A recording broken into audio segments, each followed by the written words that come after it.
Remember we're walking up to heaven. Remember we're walking up to heaven. Yeah, we're walking up to heaven. Don't let nobody drag you down. Don't let nobody drag your spirit down.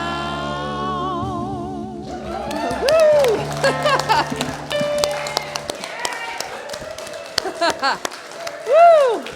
Welcome. It's a great day to be alive. I'm so glad that you're here. And I'm so glad that I'm here too. Bravo. Yes. Yes. That's good. Life is good. And so the July Seed of Awakening is speaking truth to circumstance. And this is a really good topic. The talk title for today is Got Me Hypnotized. Woo! So the point of today is really that it's time to wake up. The alarm is sounding and calling you to a new and more wonderful day, but you gotta wake up. You gotta wake up. How many of you are like me and sometimes hit the snooze button? 10 more minutes.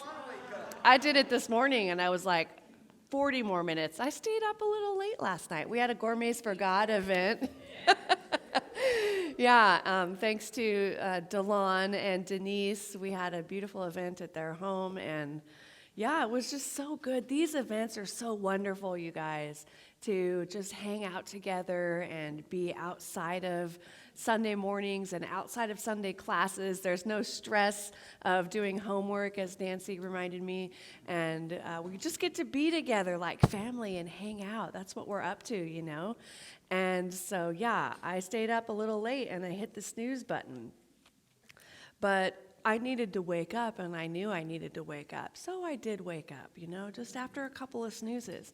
I think we do the same thing with our calling, with our inner nudgings of the divine, right? Spirit is calling, and are we letting it just go to voicemail?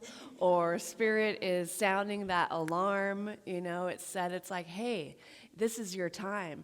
This is the time for you to X, Y, Z, A, B, C, whatever it is, right? And you're like, snooze.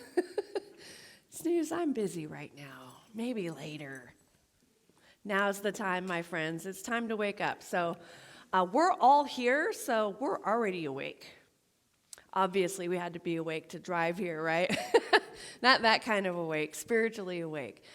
So something has already stirred in us. Something has already begun to shift and transform. That presence of Spirit within us has us recognize that there's something greater than what's happening in my own mind. There's something greater than what is I'm experiencing in the conditions and circumstances in my own life, right? There's something bigger happening, so we're awake to that, and we're here and we're like integrating and constantly growing and evolving and becoming more of who we came here to be, which is wonderful. So give yourself a little hug. You're amazing. Yeah, you are awesome. You're awesome. Remember that one? You're awesome. Now turn to the person next to you and tell them you're awesome. You're awesome. You're awesome.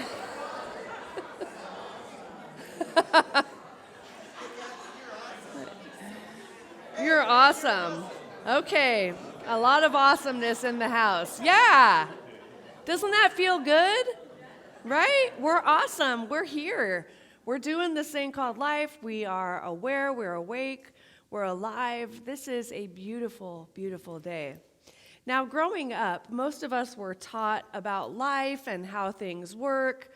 We're told many things. Look both ways before you cross the street. Don't talk to strangers.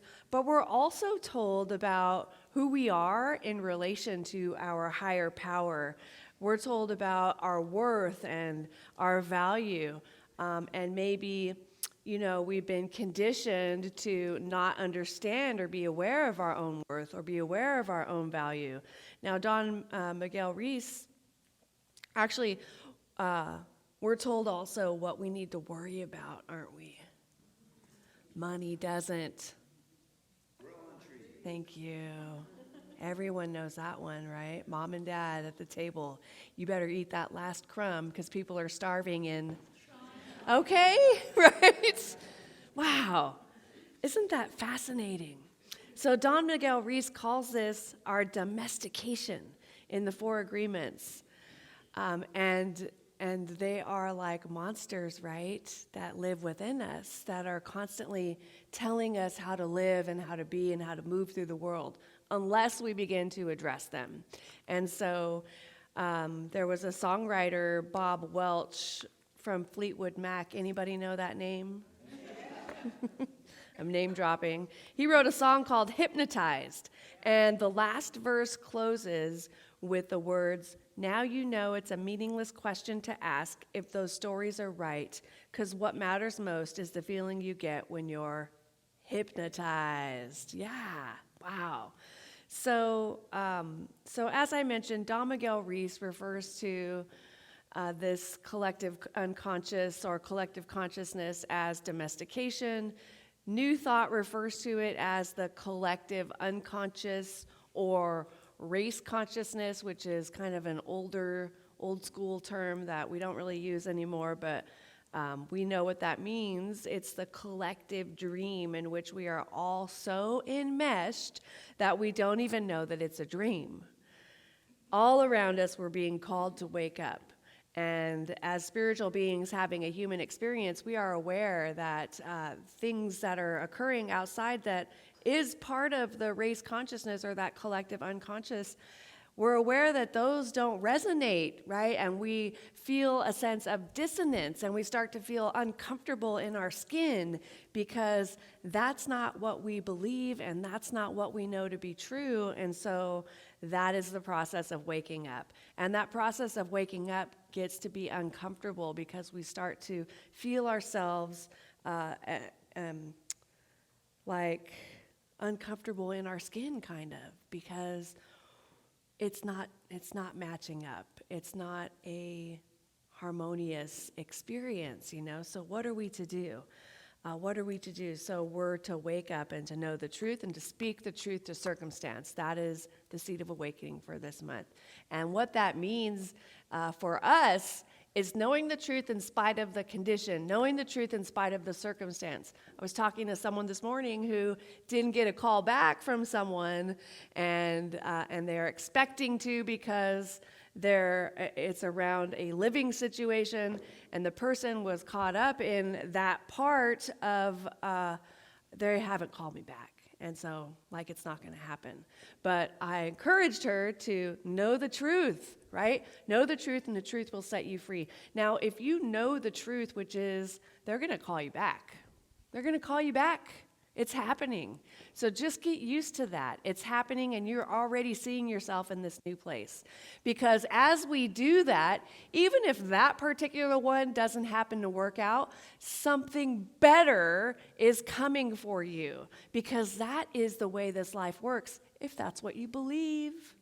If that's what you believe, something wonderful is always happening as me right now. Even when it appears not to be, because sometimes it does, you know? Sometimes it feels yucky, and we don't want it. We don't want the yuckies, right? No, thank you. But then we get to the other side, and we recognize, oh, this happened in order for this to happen, and I'm so grateful now, right? So if we can just see beyond the circumstance into the truth, then we will begin to experience that kingdom of heaven in our lives right now, rather than wait for the thing to happen. Whoa, can I get an amen? Amen. Like I'm preaching. What's up? All right. Okay. So living is easy with eyes closed, misunderstanding all you see. That is a John Lennon quote. And then we have it's characteristic of the ego that it takes all that is unimportant as important and all that is important as unimportant. Whoa, can you relate to that? That's a quote by Meher Baba. Now, what I want to remind us all of today is that all of our self-talk is hypnosis. Anybody ever say, I'm tired? You're not going to admit it, I know. I don't say that either.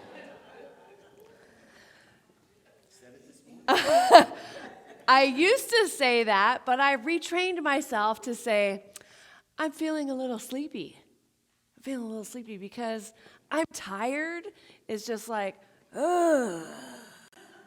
Like, how is that helping, right? If you're a little bit sleepy, how is I'm tired giving you the energy? Maybe giving you the energy that you need, right? Instead of I'm tired, I'm going to take care of myself and take a little nap.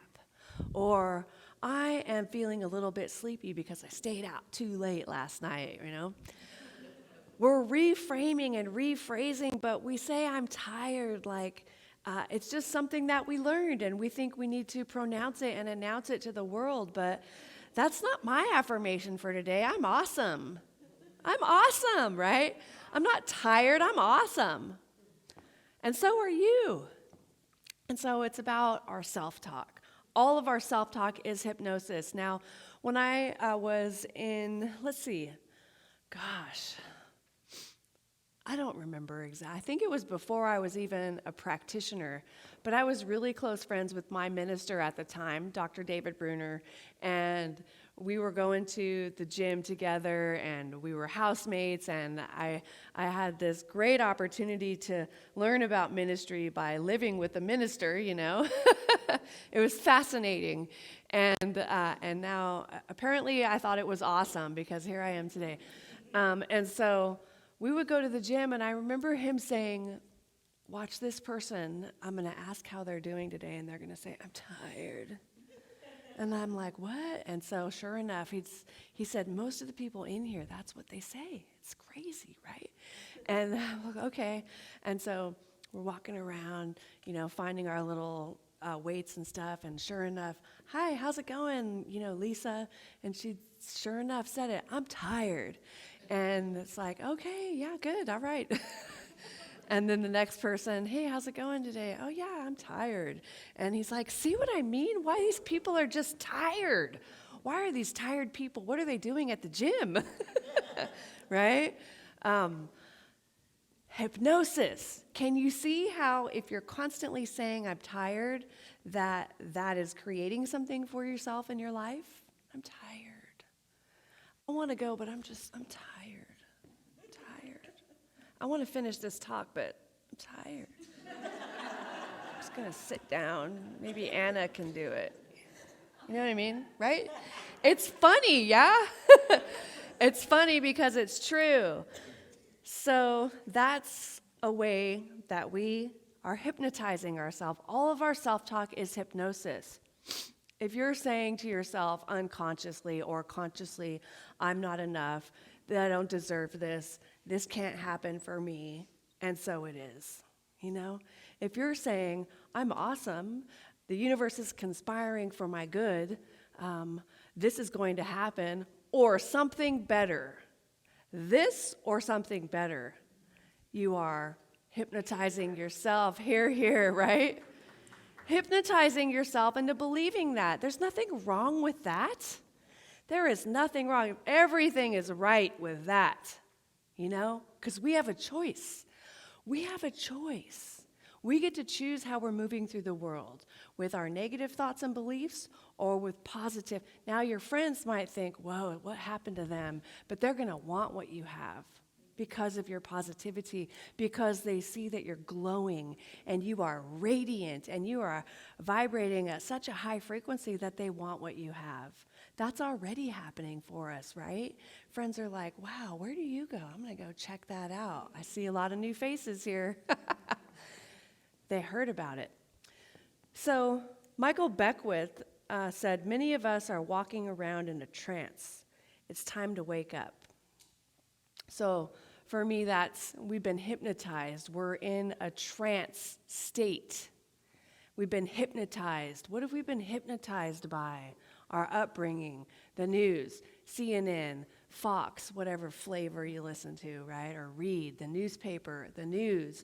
I mean, whatever you read or have been reading over the past 3 months has hypnotized you. I don't care what it is that you read. I don't care if you're Democrat or Republican or otherwise, right? Whatever it is that you've been reading or listening to or immersing yourself in is your hypnosis, okay? And so now you're moving through the world with this thing as your mental atmosphere, and it is creating for you as you go. Once again, returning to that understanding that we have a choice. We get to choose. I don't want to be hypnotized by that stuff. When I was in foundations class, my very first foundations class, which I was in with Travis, who's now my husband. How cool is that? Yeah, it's a great story. A great demonstration, you know. Now I forgot what I was going to say. Foundations class, Travis, Hypnotized. Oh my gosh, what was I even talking about before that? I just went right into that experience. What?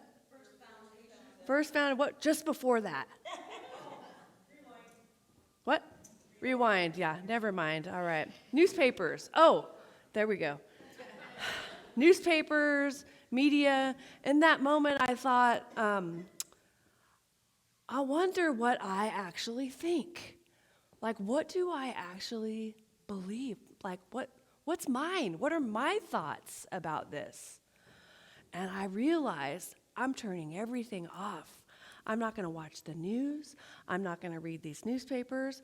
I'm not going to watch cable TV, etc. I'm not watching commercials, la, la, la. Boy, if you do that, you become very aware of all the stuff that's coming in constantly, all this stimulation coming at you from all over the place, right? And I told myself, I'm going to listen to KGOD instead. All spirit, all the time. That's where that came from, by the way. And so I did. And I was able to sort through it, you know, the different thoughts that came up and different ideas and feelings. I get upset about something, and I was able to go, now where does that actually come from?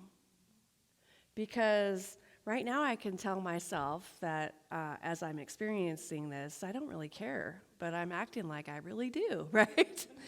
And what is that? You know, you're laughing. Thank you. Thank you for validating that. And so we get to understand and recognize that that's not mine. And so it's like this whole process of going through, like, if you've ever taken your purse or your backpack and dumped it out, and you're like, what is this? Trash. And then this I'm going to keep, and this is mine, and this is good, and that goes over here. And you just sort through your consciousness, and then you're clear. And then now you're ready to turn back on the news and watch or listen, read the newspapers, etc., or the podcasts, because now you have a clear mind and a clear connection with Source. And you're able to identify there are facts and there is truth. There are things happening in the world, news items, breaking news, right? And then there are facts. And so we get to start to make that distinction, and then go into prayer and be in prayer around what we want to actually see in the world. We get to affirm what we want to actually see in the world so that we're not affected by the news, but we are a stand for the world that we want to see. Amen, right? Yeah. Yeah. And you matter. Like, your consciousness actually matters, you know? Your consciousness does make a difference on this planet. While you may think you're just one person, oh, you are mighty and magnificent. And being together also in a group is so powerful, you know? So how cool is that? So here we are, we're individuals, and then we're here together in this community, Awakening Ways Center for Spiritual Living, and now we belong to a greater community of 400 other spiritual centers just like us, large, smaller, mega centers with hundreds of people. We're connected, so not only is it us, but we are working towards a higher vision of a world that works for all. And it starts right here, right within us, right in our own consciousness. So We are hypnotized, and it's time to wake up. Now, I don't know about you, but when I think of hypnosis, I immediately imagine the person with the clock swaying back and forth saying, "You're getting very sleepy," right? "You're getting very sleepy." Or the black and white spiral spinning with someone saying, "Look into my eyes, look into my eyes." Don't you get like a cartoon image, right? I think it was a Bugs Bunny one. "Look into my eyes, look into my eyes." It doesn't happen that way, though. It's happening, we go into the grocery store, there's music playing. Did you ever notice that? What's the music playing, right? Fascinating, isn't it? Yeah. Commercials. You're watching commercials, and they know what they're doing. These marketing geniuses, right? They do know what they're doing, and they're drawing us in by the specific songs or whatever it is that they are doing to draw us in. Now, instead of that, look into my eyes, we have the newspapers, we have the collective consciousness. Now, you can't not have that consciousness, right? You can't not have that. It's like the hive mind or the collective mind. It's always, always there. So the power that we have is in recognizing it for what it is and speaking truth to it. And we believe what we believe, speaking what we believe to it, or what we would like to believe, what we would like to know, what we want, and not to allow that hive mind to have power over us. Thank you. So consider in this moment anything that you've heard repeated over and over again over the past 3 months, and recognize that that has hypnotized you. The repetition of it has made you begin to believe it, and you're acting and living your life as if it were true. But what would it be like without that story? What would it be like if you had a different story that you believed and acted as if it were true? Now, we remember Byron Katie's work in this moment, right? Which she says, is it true? Can you absolutely know that it's true? How do you react, or what happens when you think about that thought or belief? And lastly, who would you be without that thought? Who would you be? What would your life be like without that thought? The answer is always some form of freedom, always. Without that thought, you would be free. Do you want to be free?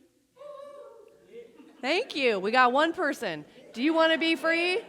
Can I hear, I want to be free. I am free. I'm free. Yes, there you go.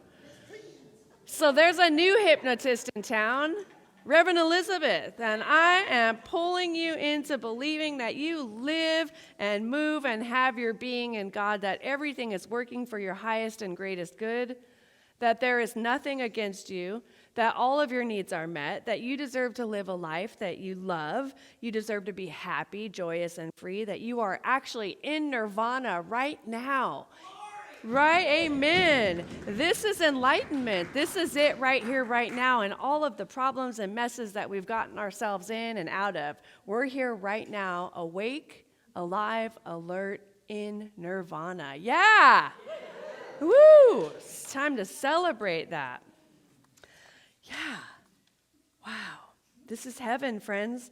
So stop telling yourself the other things that are creating a negative experience for you in your life. I'm tired. I'm tired. I can't move. You know? It's our body language too, right? I never do that. What do you mean? When I'm tired, I go that route, right? Again, oh God. Yeah. Okay, I'm done with that. This is fun. It's fun because you're laughing, and you're laughing because it's true. I'm tired. They don't understand me. I'm all alone. If you only knew, I'm in trouble. I'm offended. I'm a victim. Why me? Right? We're done with all of that. And we'll continue to be done, and it's always just like the layers of the onion. We peel them away. because we're done with it, and then somehow it pops back up, and then we get to be done with it again and again and again and again. It's this thing called life, and it's beautiful. So it's no, I do not accept that. Cancel, cancel, cancel. Does anyone watch the game show, The Family Feud? Or have you ever watched that game show? And it makes that sound, wrong answer, or there's a big red X. That's what I imagine when I think a thought that I know better, right? I'm like, cancel, cancel, cancel. I'm not accepting that. And I'm not accepting it because God is the only power in my life. Nothing from without can touch the perfect life of God within me. I do not accept that as my truth, and I will not. There's a great prayer by Jack Addington, and I'm going to read that to you. It's so beautiful and powerful. God is the only power in my life. Nothing from without can touch the perfect life of God within me. I am a perfect child of God, and nothing that anyone has ever done or said can interfere with my divine inheritance. The power of God is greater than any circumstance in my life. The strength of God is mine to use. Turning away from all feelings of inadequacy, I discover that all that I need is within me right now. As I forgive the past, I find that I have nothing to atone for and nothing to run away from. Casting off the old me, I discover my true self. I take dominion in my life. Old habits have no power over me. Conditions have no power over me. Personalities have no power over me. I take dominion. I am whole. I am free. I am complete now and forevermore. And so it is.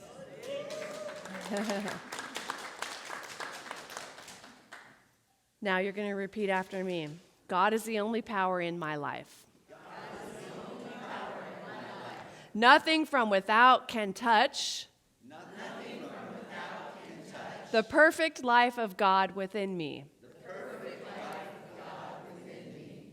I am a perfect child of God.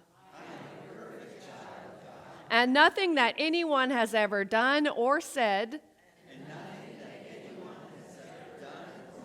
can interfere with my divine inheritance. The power of God is greater than any circumstance in my life. The strength of God is mine to use. Turning away from all feelings of inadequacy. I discover that all I need is within me right now. As I forgive the past, I find that I have nothing to atone for. Forgive the past, I find that I have nothing to atone for and nothing to run away from. Casting off the old me, I discover my true self. I take dominion in my life. What? Old habits have no power over me. Conditions have no power over me. Personalities have no power over me. I take dominion. I am whole. I am free. I am complete. Now and forevermore. And so it is. Woo! Right. Now that is a good self-hypnosis. Yes? Right? Oh, yeah. Now there's also the prayer for protection, which I love, and that goes, the light of God surrounds me, the love of God enfolds me, the power of God protects me, the presence of God watches over me, the mind of God guides me, the life of God flows through me. The laws of God direct me. The power of God abides within me. The joy of God uplifts me. The strength of God renews me. The beauty of God inspires me. Wherever I am, God is. And so some of you were in our recent class that was Spiritual Practices for Daily Living, and we read the book Journey of Awakening in that class by Ram Dass. Now, there's a great story in there that he shares. He says, in 1967, I spent many months in my guru's temple in India.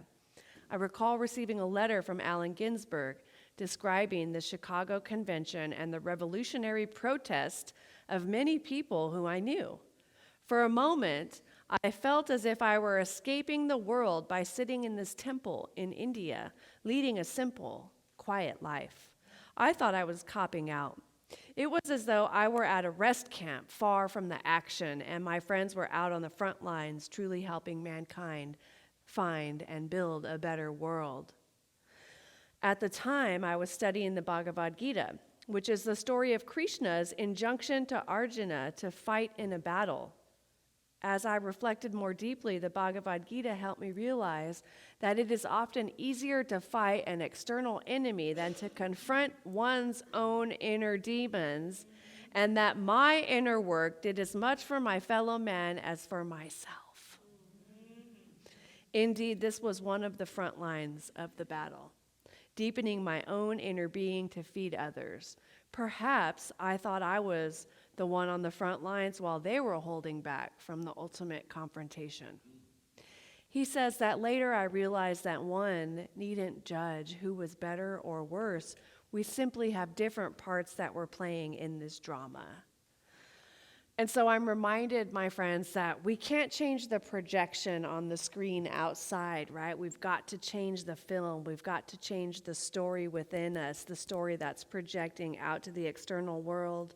Now, Ernest Holmes said that if we could come back to see that life is like a mirror, tending to reflect back to us the images of our own thinking, then we should realize that by changing our thinking, we can change the reflections of the mirror. All that we ask is that you remain open to the possibility of changing your entire life by changing your mind. That's what that sentence means, that invitation. Excuse me. Now, there's a great story about a cowboy who was watching a film way back when they first came out, and he saw something that he didn't like, and he tried to reach out to that screen that the film was being projected on to change what was out there. But you can't change what's being projected out on the screen. You have to change what's in you. He couldn't change that image on the screen. What needed to be changed was the film at the projector, yes? And that film at the projector is in each one of us, all right? And so here you're getting a lot of tools.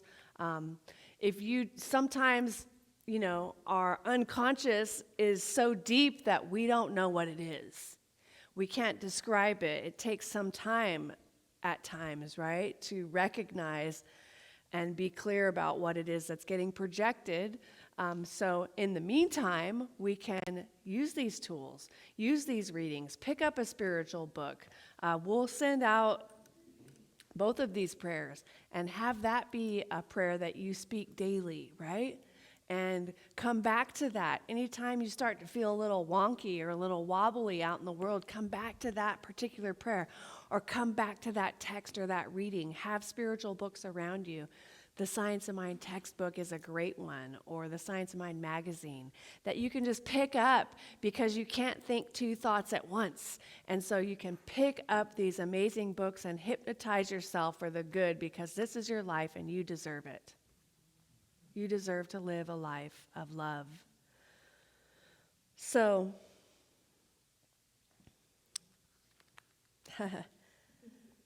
wow. Okay, so I'm going to share a little story about a time when I was hypnotized.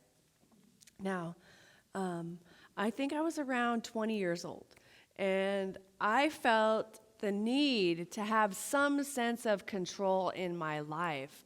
I already kind of did, but I had this hypnotized belief. I had somehow hypnotized myself into thinking otherwise, right? And so we moved around a lot when I was a kid, and there was a lot of changing of schools, and I was always the new girl, and I was always like just wanting to fit in, and I didn't want to move. The first couple of times I was so young I didn't know what was happening, but the next few times I was over it, and then like I was finally really over it when I was a sophomore in high school, and a lot of stuff happened. That's another month of sermons.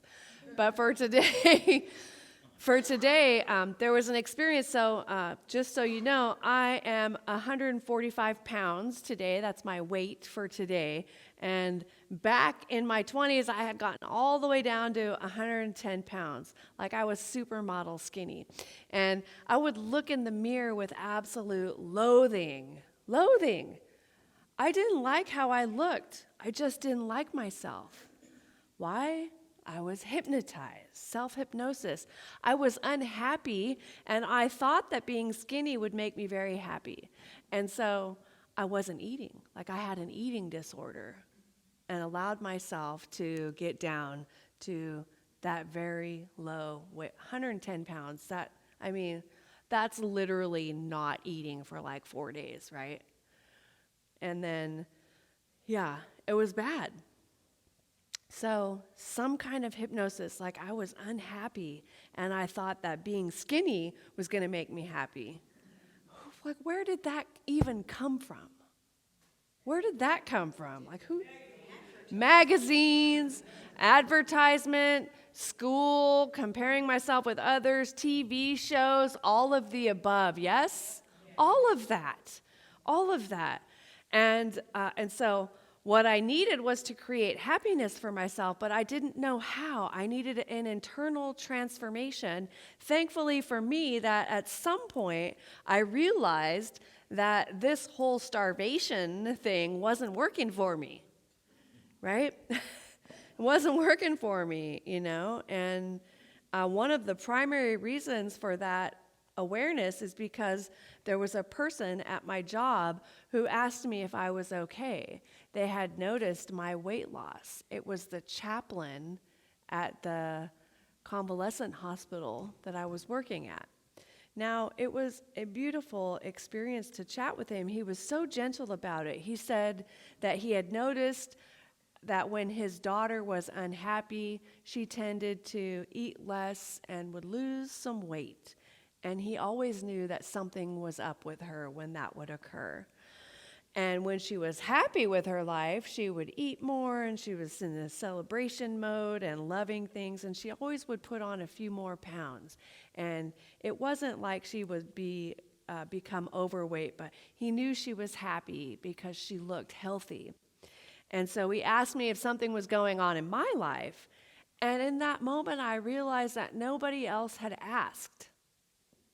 Nobody else had asked me what's going on in my life, right? Nobody had asked me that. And so I opened up and I discovered the source of my unhappiness. I wanted to have roots. I wanted to live somewhere for longer than a few years. My parents were up and moving yet again. They always moved, right? And I was triggered by that. I was triggered by them moving because I didn't want to move, and I wasn't going to move, and I needed to be able to tell them. But I didn't want them to be mad, but I also didn't want them to go. I was in quite the conundrum, wasn't I? But the decision had already been made. And so I had this realization, and that realization and that small interaction, 20 minutes with the chaplain at this job, right, was a saving grace, wasn't it? How beautiful. We never know how we are touching people's lives when we are in there with words of wisdom for 5 minutes or even for like less than 5 minutes.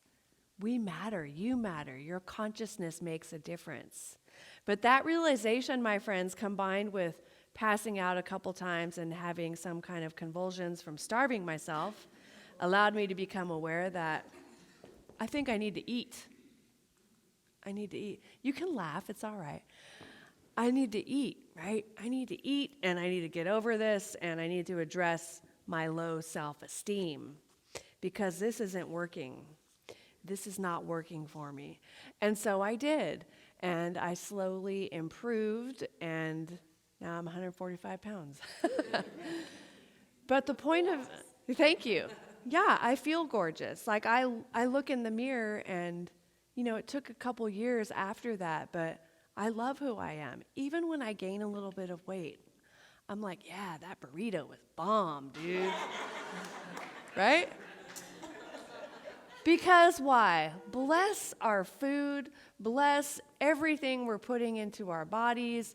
As we bless it and not condemn it, we are actually creating more good in our bodies and more good in our lives. And so to wrap this up, my friends, Rumi said, the breeze at dawn has secrets to tell you. Don't go back to sleep. You must ask for what you really want. Don't go back to sleep. People are going back and forth across the door sill where the two worlds touch. The door is round and open. Don't go back to sleep. So the call for us is to recognize that we are here, we are awake and aware, and don't go back to sleep. Don't allow yourself to be hypnotized by the race consciousness. Oh, the economy is so bad. Don't let that guide you. Don't let that dictate your reality. You don't have to. You don't have to be with that majority. One with God is a majority. And we are one with God right now.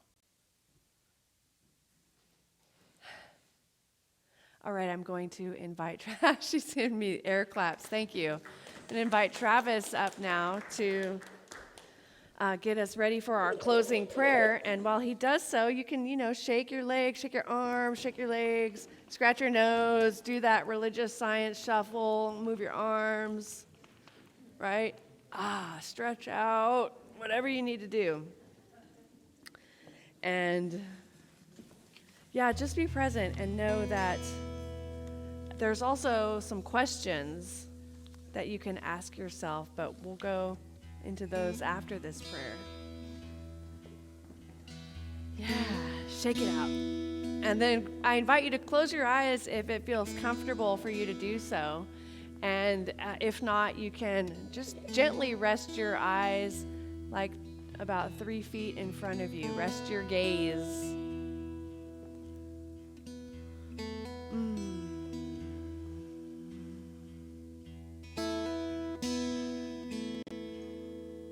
Just relax into this present moment. And join me in this space of the beloved, which is the space of eternity. As we turn our attention inward, we are returning to that space that is as eternal and vast as the space that spans beyond the myriad universes. That space is within us right now. And as we connect to that space, we remember that we are the person sitting next to us, that there is no separation in the divine. And in that remembering, we relax into knowing that no person is greater or lesser in whole or worth. That each individual has value, and the value is the birthright of every single one of us. Our divine inheritance is love. Our divine inheritance is prosperity and joy, boundless joy, wisdom, wholeness, connection, beauty, all of it, all of the things that we project out and think that God is, all of those things are right within us, and we are connected to them now. And I am so grateful in this moment to know that while I used to seek things on the outside.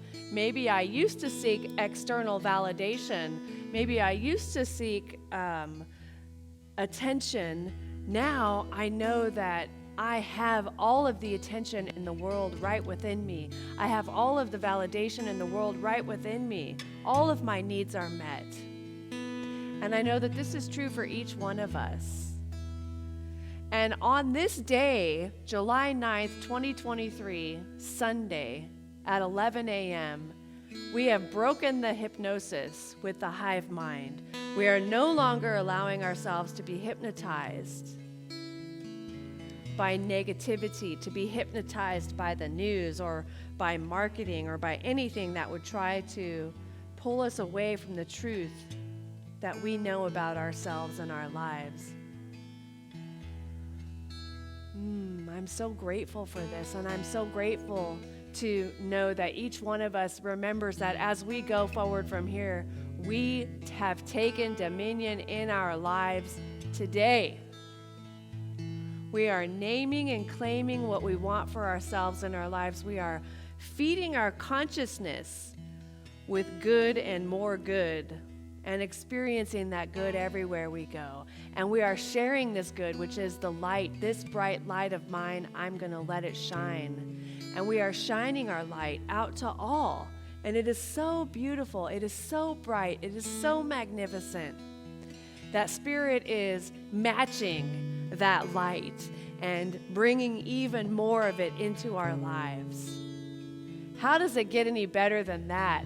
Us taking our individual walk, courting the divine with every step. Oh, it is so good. Spirit is loving each one of us exactly as we are and exactly as we are not. And I know that in this moment, we can let go of anything that has been troubling us, anything that we have been worried about or concerned about, and know the truth. God is all there is. God is all there is. God is all there is. There's only one thing happening, and it is God, and it is happening in my life and each one of our lives right now, today. And it will continue to happen because this is the life that I have dreamed of. This is the life that I have imagined for myself. A life of love, a life of joy, a life of prosperity, kindness, connection, and beauty and wisdom, and whatever the life is that each individual has imagined for themselves. It is done, and it is continuing to unfold more mighty and magnificent than ever before. And I say yes to it, and I am open to accept and receive all of this good, and I know that this is true for each individual here. Yes. Thank you, Spirit. Yes. Yes, I accept. Yes, we accept. Thank you. I'm so grateful, and I let this gratitude and appreciation wash over and through my entire body, for I know that each individual here is a yes, and we are each open and receptive to this good. Nothing can hinder or block it. Nothing but the ego can hinder or block it, and the ego takes the back seat, and Spirit is driving this bus right now and always, and I am grateful. Ooh, I'm so grateful. Thank you. With great gratitude, I release this prayer now, knowing it is so, and I invite you to help me anchor this truth by saying with me, and so it is. Yes! Woo! Thank you, Travis.